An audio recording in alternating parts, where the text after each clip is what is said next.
여러분 반갑습니다. 오늘부터 우리 사회복지 정책론 공부합니다. 우리 정책은 우리 사회복지사 1급 국가고시시험 중에 세 번째 과목, 그러니까 세 번째 과목 중에서 이제 첫 번째로 보는 영역이죠. 많이 어렵다고들 얘기하시는데 뭐 어렵지 않습니다. 제 강의 잘 쫓아와 주시고요. 그리고 잘 들어주시면은 분명히 좋은 결과 약속드리겠습니다. 자, 우리 교재 보니까 사회복지정책 이해 나와 있고 개념 나와 있는데 뭐 그냥 보시고 사회복지 개념 변화라고 되어져 있어요. 정책을 얘기하기 전에 사회복지가 먼저 뭔지부터 한번 얘기 나눠보자 이 얘기인데 사회복지라는 거. 자, 개념 변화부터 한번 봅시다. 이게 로마니신이라고 하는 사람이 얘기했던 거예요. 로마니신. 써놓으세요. 로마니신이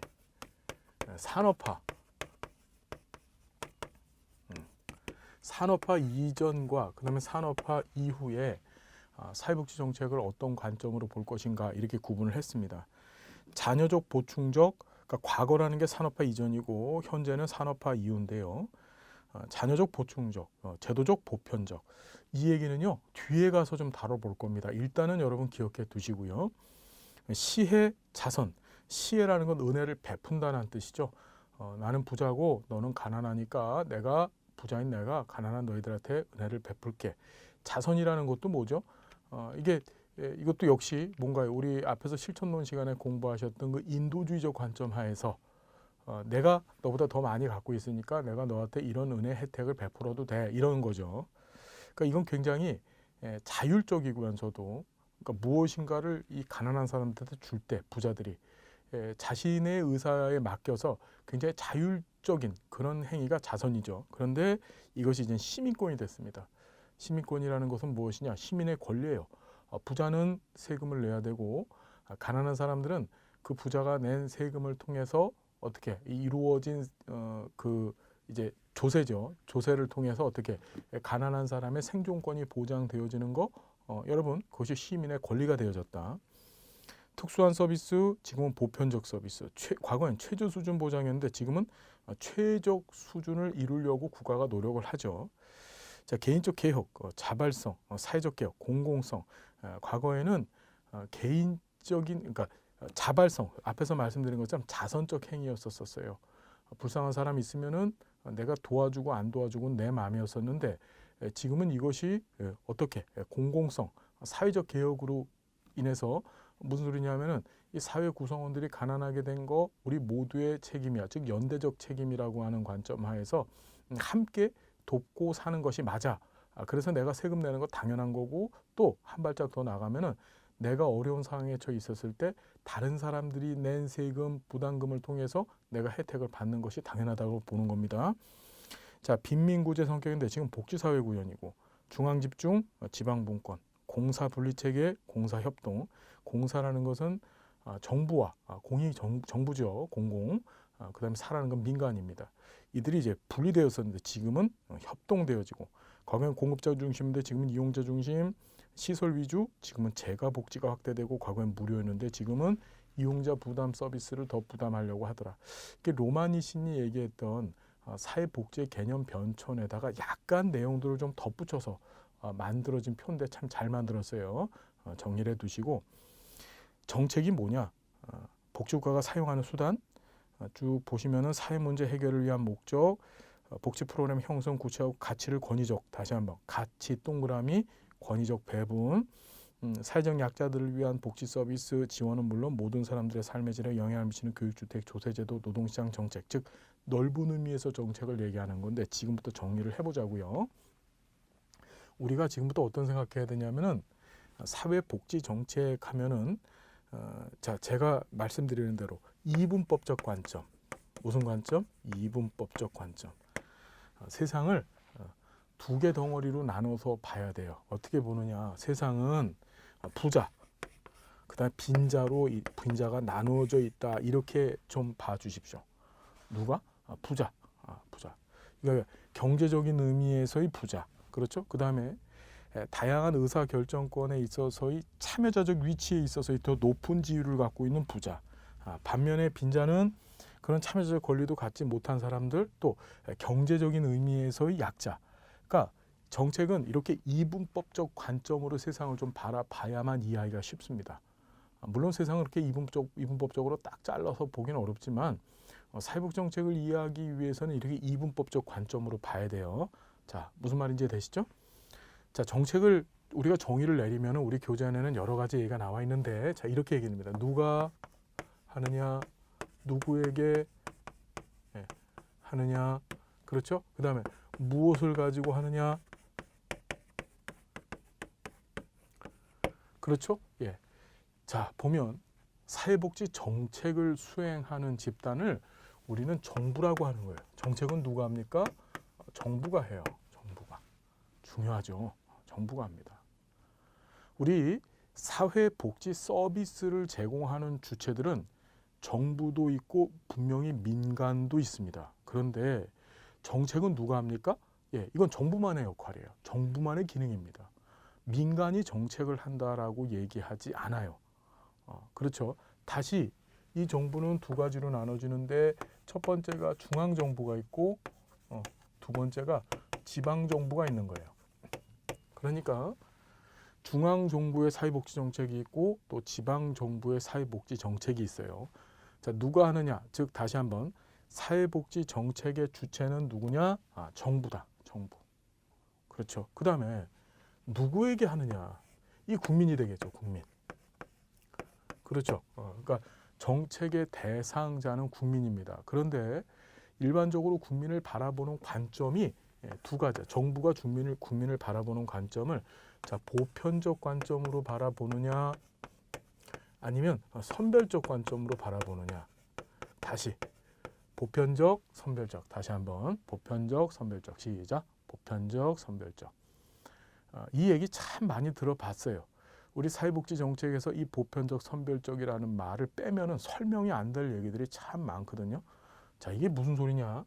보편적이라는 얘기는, 자, 우선 선별적부터 이해를 하면 빨라요. 선별적이라는 것은 전체 국민이 이렇게 있었을 때 사회복지 정책을 통해서 제공되어지는 급여가 있습니다.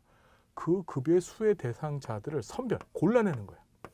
즉 모든 국민들이 수혜 대상자가 되는 것이 아니고 이들 중에서 특정한 욕구가 있거나, 그렇죠, 특정한 욕구가 있거나 또는 특정한 상황에 처해 있는 사람만 쏙쏙쏙 뽑아내서 그 사람들한테만 뭐 하는 겁니까? 사회복지 서비스, 즉 사회복지 급여를 제공하는 것을 선별적이라 해요. 보통 이 대상자들을 요보호 대상이라고 얘기하죠. 요보호 대상. 보호가 필요한 대상이야. 주로 어떤 사람들이 되겠습니까? 부자, 빈자로 이분법화 시켰었을 때 빈자들이 여기 해당하는 거야. 가난한 사람들. 그러니까 가난한 사람들만 뽑아서 그들한테 뭐 하는 거야? 그들을 대상으로만 사회복지 정책을 한다. 그게 선별적이라고 얘기하는 겁니다. 자, 반면에 보편적이라는 것은 이거 아니다. 가난한 사람 말고 전체 국민 다. 모든 국민 다. 즉 이 안에 부자도 섞여져 있어요. 가난한 사람뿐만 아니라. 그런데 그 부자들도 사회복지 정책의 수혜자, 대상이 되어질 수 있다고 봤었을 때 그걸 보편적이라고 얘기하는 거예요. 이 보편적인 영어 표현이 뭐죠? universal이죠. universal이라는 건 모든. 그러니까 또 다른 영어 표현으로 한다면 everybody가 되는 거예요. 모든 사람. 이해되죠? 자, 뭘 갖고 하느냐? 왜 정부가 하느냐? 정부는 강력한 공권이라는 걸 갖고 있어요. 국민들한테 너 세금 내. 너 보험료 내. 그렇죠? 예. 국민들한테 사회복지 정책을 수행하기 위해서 필요한 재정, 그걸 재정이라고 하죠. 재정을 징수할 수 있는 공권력을 갖고 있고, 그렇죠. 그 다음에 그것을 분배, 그걸 우리 뒤에 가서 할당이라고 하는데 할당의 공권력도 갖고 있습니다. 너 형편이 그거밖에 안 되니까 요보호 대상자니까 너 공공부조 수급자가 돼. 너 이거 받아. 이해되세요? 너는 사회보험 수급자야. 너 받아. 이해되시죠? 자, 그걸 공권이라고 합니다. 자, 본인들이 가지고 있는 공권을 가지고 뭘 하느냐? 가치가 있어요. 가치. 이게 중요해요. 우리 가치라는 거 어디서 배웠냐면은 이 용어를 사회복지 실천론 시간에 공부하셨었어요. 실천론에서 가치를 우리가 어떻게 공부했냐면은 좋으냐, 나쁘냐. 그렇죠. 그래서 개인적인 선호다 이렇게 공부를 했었습니다. 정부도 가치를 갖고 있어요. 어떤 가치냐? 무엇이 좋으냐 나쁘냐에 따라서 자신들의 가치가 전혀 틀려집니다. 우리 가치 종류 뒤에 가서 공부할 건데 평등의 가치가 있고 자유의 가치가 있고 사회적 적절성의 가치가 있고 효율의 가치, 이렇게 네 가지 가치에 대해서 우리가 본격적으로 공부를 하게 될 텐데, 자, 이 가치에 따라서 보통은 어떻게 돼? 이 가치의 배분에 따라서 뭐가 돼? 진보 또는 보수 이렇게 갈라지는 거예요. 진보, 보수. 그러니까 이런 거죠. 우리나라 대통령이 5년마다 한 번씩 바뀝니다. 그러면 어떤 대통령이 들어왔었을 때는 이런 복지 정책을 해요. 또 어떤 대통령이 들어섰을 때는 또 전혀 다른 복지 정책을 하죠. 우린 그걸 참 5년마다 한 번씩 제대로 경험하면서 살고 있어요. 그죠, 여러분? 예.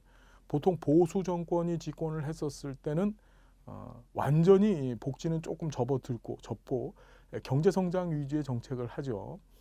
보통 진보 정권이 집권했었을 때는, 지금 같은 진보 정권이 집권했었을 때는 그들의 가치는 어디에 붙어 있느냐? 전적으로 사회복지 배분에 붙어 있어요.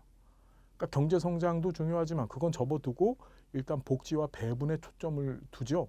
바로 그거예요. 그래서 공권을 가지고 본인들이 가지고 있는 가치를 공권력에 실어서 국민들한테 강제적으로 배분시키는 거예요. 자, 정리를 하자면은 사회복지 정책이라는 것은 정부가, 그렇죠, 정부가 자신들이 가지고 있는 가치를 권위적으로 배분하기 위해서 본인들의 공권력을 활용하는 겁니다. 그래서 야, 너 이거 해 라고 국민들한테 시키는 거죠. 예, 부자들 너 세금 더 많이 내.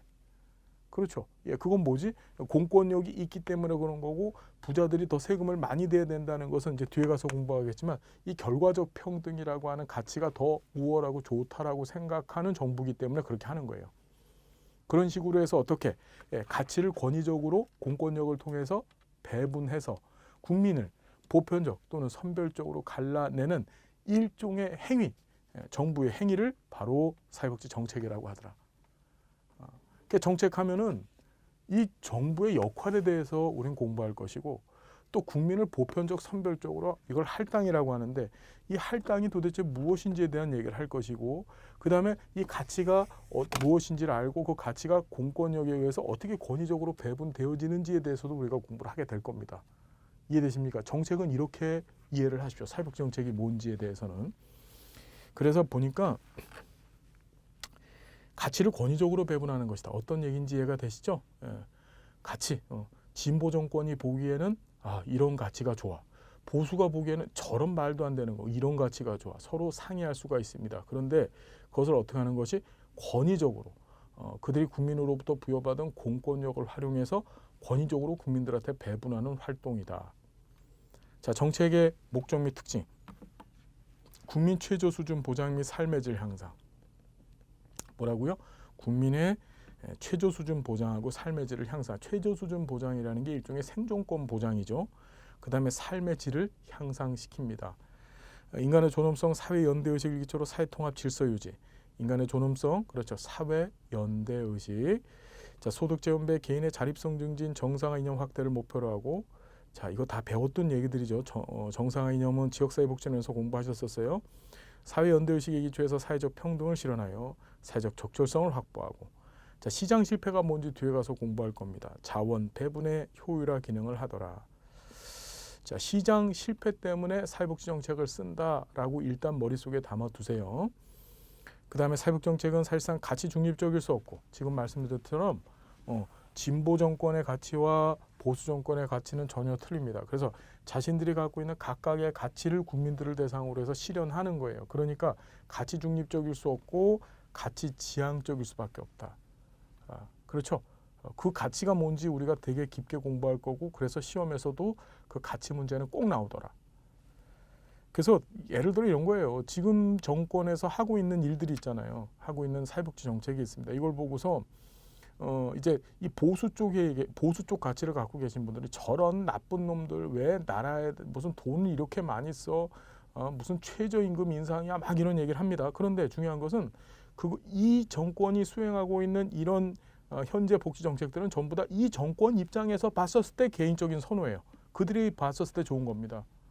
그러니까 보수 입장에서는 나쁠 수가 있는 거죠. 그러니까 이 보수와 진보 간에는 서로 그래서 티격태격 싸우는 거예요. 내 가치가 좋아, 네 가치가 좋아. 이건 좋고 나쁨의 문제이기 때문에 어느 것이 옳다 그르다라고 얘기할 수 없는 거예요. 무슨 얘기인지 이해가 되시죠? 다시 정리를 하자면은 이건 윤리 문제가 아니고 가치 문제예요. 그래서 야, 지금 네가 하고 있는 정책이 좋아, 나빠 이렇게 얘기할 수 있어도 그것이 옳아 또는 틀리다라고 얘기하면 된다 안 된다. 그건 있을 수가 없는 얘기죠. 이해가 되십니까, 여러분? 예.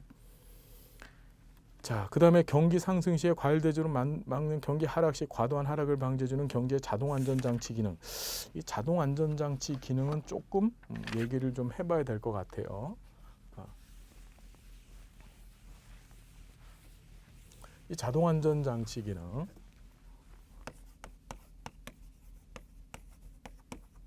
이게 무슨 소리냐면은, 자, 사회복지 정책은 기본적으로 이걸 이제 소득의 일방적 이전이라는 표현을 쓰는데, 우리 부자가 있고 빈자가 있죠. 부자, 영어로 이제 더 리치, 부자들이에요.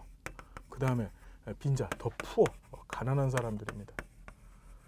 자, 정책은요 어떻게 하느냐? 부자들이 빈자한테 자신들이 가지고 있는 소득을 일방적 이전시킵니다. 무슨 인정? 일방적 이전. 이게 재밌는 게, 자, 한번 정리를 해보자고요. 우리가 살고 있는 이 시장 체제, 이 시장은 어떻게 소득을 이전시키냐면은 부자가 있고 빈자가 있었을 때, 부자는 그러니까 부자라고 하지 말고 A라고 하는 사람이 있고 B라고 하는 사람이 있었을 때 A하고 B 사이에 있어서의 거래 관계가 성립되죠. 뭐냐?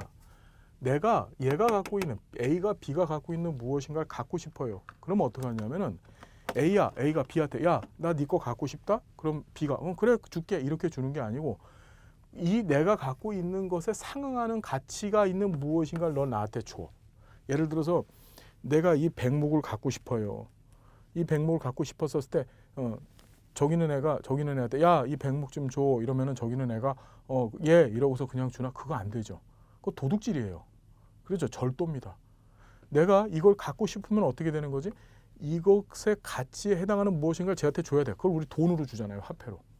그래서 시장 안에서는 무슨 일이 벌어지냐면은 쌍방적 거래라고 하죠. 우리가 뭐라고 여러분? 쌍방적 거래.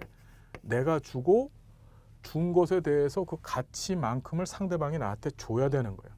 이 쌍방적 거래가 이루어지는 곳이 바로 뭐다? 시장이다. 무슨 얘기인지 이해가 되시죠? 시장 안에서는 다시 한번 뭐가 이루어진다고? 쌍방적 거래가 이루어지는 게 정상적인 거예요. 자, 그런데 사회복지는 무슨 일을 벌이냐면은 부자는 가난한 자를 위해서 자신의 것을 그냥 줍니다. 우리 부유한 사람들이 소득세라고 하는 세금 내잖아요. 그럼 세금을 내면은 세금을 내서 이 사람이, 가난한 사람들이 그걸 갖고 국민기초생활보장법상의 생계급여를 받아요. 자신의 생존과 관련되어진 급여를 받습니다. 그러면 빈자가 생계급여를 받았다고 해서 부자한테 야, 내가 생계급여 받아서 고맙다, 너 이거 받으라고 뭔가 또 대체로 주는 것이 그런 게 없다는 거지. 무슨 소리냐면은 부자는 자신의 소득의 일부를 빈자한테 주지만 국가의 공권력이라고 하는 매개체를 통해서, 그렇죠? 하지만 빈자는 부자한테 주는 게 아무것도 없어. 이게 사회복 정책이에요. 그래서 이것이 사회복 정책은 소득의 일방적 이전이다라고 하는 표현을 쓰는 겁니다. 다시 뭐라고요? 소득의 일방적 이전. 이 소득의 일방적 이전을 다른 말로 소득 재분배라고 하는 거예요. 소득 재분배. 소득이 재분배되는 거예요. 자, 소득 재분배라는 말은 국가의 공권력이 이 안에 들어가서 소득 배분에 있어서 강제적 분배, 즉 부자 것을 가난한 자한테 일방적으로 이전시키는 분배 형태를 얘기해요. 이걸 또 다른 말로 2차적 분배라고 해요. 자, 우리 한번 정리해 봐요. 일방적 이전하고 소득 재분배하고 2차적 분배는 무슨 말? 똑같은 말. 자, 시장 안에서 벌어지는 분배는 우리가 일반적인 소득의 거래죠. 거래. 그걸 쌍방적 거래라고 합니다. 쌍방적 거래. 서로 주고받으니까. 그리고 이걸 다른 말로 1차적 분배라고 해요. 정리됐죠? 자, 보면 앞에서 우리가 자동 안전장치 얘기하다가 지금 여기까지 왔는데, 자동 안전장치라는 건 이런 거예요. 자, 평상시에 이 평상시라고 하는 것은 국가의 경제적인 위기가 닥치지 않았을 때야. 우리나라는 경제적 위기를 참 많이 겪었죠. IMF 때도 겪었고, 그렇죠. 기타 뭐 여러 상황들 여러분들 경험하실 거예요. 뭐 리먼 사태라고 해서 2008년도에도 겪었고, 그 전에 97년도 IMF 사태도 겪었고, 경제 위기를 겪었단 말이에요. 자, 그런 경제 위기를 겪지 않았을 때가 일반적인 상황이야. 일반적인 평상시에 있어서 어떻게 하느냐? 국가가 부자들한테 세금을 걷어요. 더 리치들한테 세금을 걷습니다. 세금을 거두면은 이제 무슨 일이 벌어지냐면은 평상시에 부자들은 그러니까 평상시에 부자들은 돈이 많잖아요, 그죠? 그럼 이 돈을 갖고 무슨 짓을 하냐면은 땅을 사들이고, 그렇죠? 그다음에 뭐 자기네들이 필요한 무엇인가 재화들을 막 사들입니다. 그러면 무엇인가를 사들이게 되면 그것 때문에 물가가 올라가죠. 그렇죠. 우리 사들일 때 돈이라고 하는 화폐를 사용하는 거고, 그 다음에 사들이는 실제는 뭐죠? 재화와 서비스와 같은 실물들이란 말이야. 이 돈은 종이 쪼가리고 실장은 종이 쪼가리예요. 거래의 가치를 갖고 있는 종이 쪼가리에 불과한 거죠. 이 재화 서비스는 실물인데 이 종이 쪼가리를 가지고서 자꾸 자신들의 물건, 땅 사들이고 뭐 사들이고 뭐 사들이다 보면은 얘는 한계가 있거든요. 얘는 한계가 있어요. 즉 무진장으로 존재하는 물질이 아니라는 거죠. 그러다 보니까 무슨 일이 벌어지냐면은 평상시에 이 부자들의 과도한 소비를 통해서 물가가 상승돼요.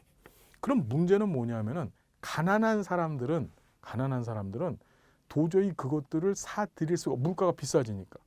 가장 대표적인 게 토지입니다. 땅, 아파트, 건물. 그렇죠. 부자들은 평상시에 돈을 펑펑펑펑 쓰면서 야, 저 아파트 저거 원래 3억? 그럼 나 4억 줄게. 살게. 가난한 사람들은 도저히 3억을 마련하지 못해서 못 사는 걸 저 사람은 4억에 5억에 산다고요. 그러면 그 가치가 어떻게 되죠? 4억짜리 5억짜리가 돼요. 그럼 가난한 사람은 3억도 못 마련했던 그 가난한 사람들은 아무리 노력을 해도 그 아파트를 살 수 있어요, 없어요? 못 사게 되는 거죠. 이해가 되죠? 자, 국가는 평상시에 국민한테, 이 부자들한테 세금을 잔뜩 걷어요. 그래서 쉽게 하면 이 사람의 가처분 소득, 즉 본인이 처분할 수 있는 소득의 규모를 줄이는 거죠. 이해돼요?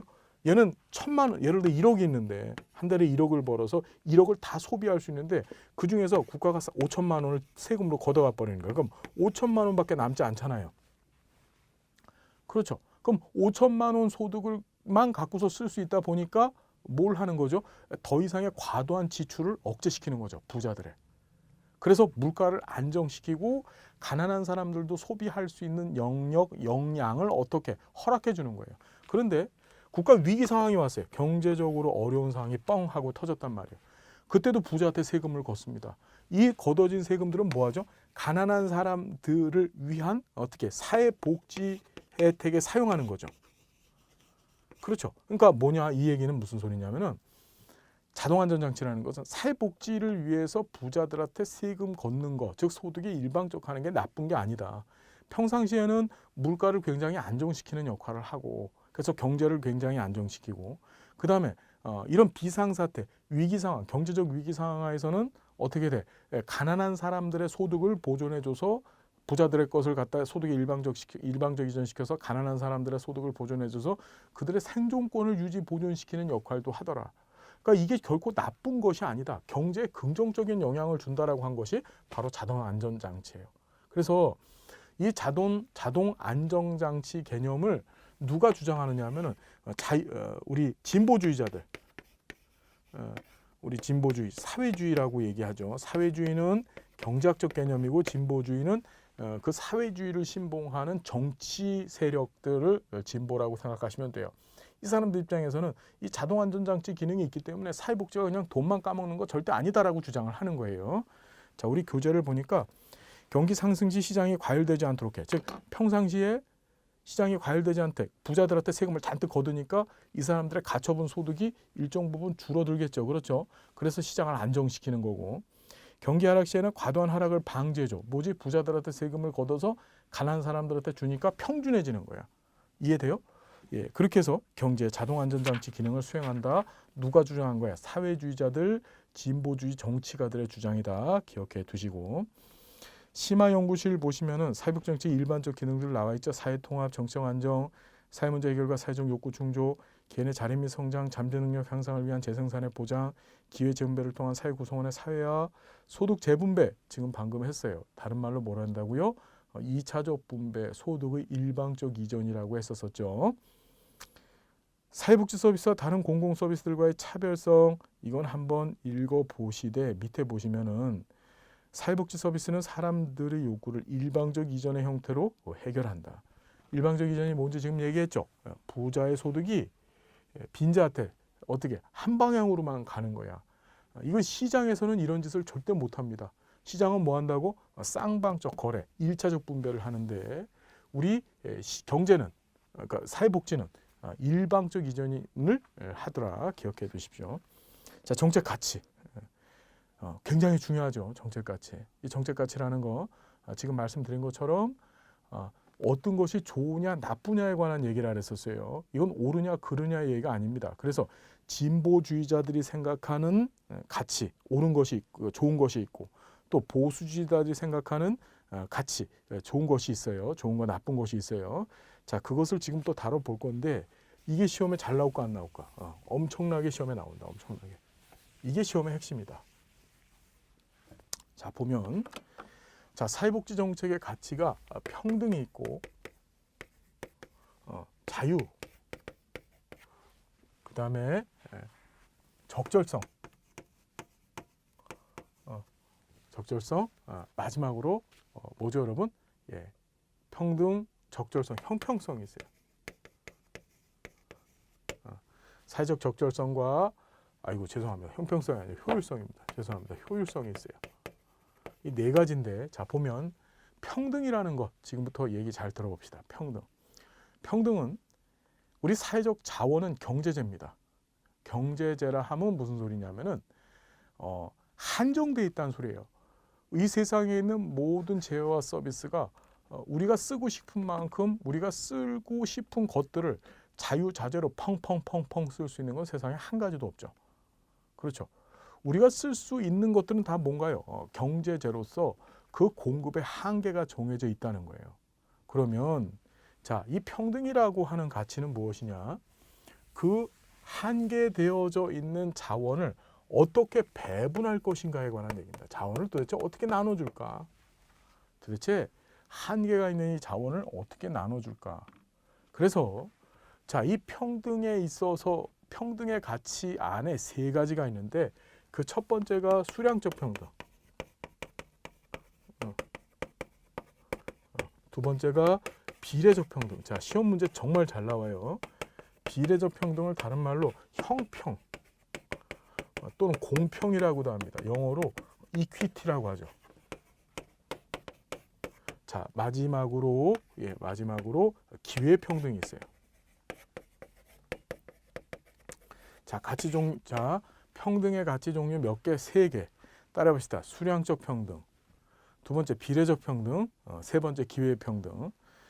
자, 이 수량적 평등을 다른 말로 결과의 평등이라고도 합니다. 결과의 평등.